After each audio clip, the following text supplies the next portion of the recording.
na komochia egatie chingwana icho chigenderete kobwatokwa una nigo omoroberi obwo kwerike boyia abatami beisegi obeire kogochaka kwana nigo momanyi boiganyare ko bakwene kimkwerike okuni okwanyarete ko bago okurase myake mengeyanyare ko bagigwita abiganyare ko bagutuguterare chingwana icho chikwenekia buna nigo ebunge nenanyare ko bagigwetia omoroberi bogwakana abatami abo bechisegi ase boigo anyare ko bagakubaburia babe maiso na boigo tibachiko bakuinoreriwa chibesa chiabo.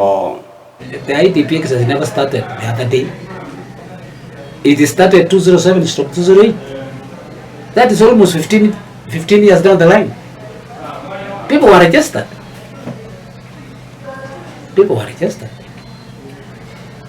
And if people are registered, what is this new registration wants to do for the genuine IDPs? I'm really concerned because somebody cannot emerge from nowhere to cause confusion in the country. It cannot cause confusion in the country because we have flood.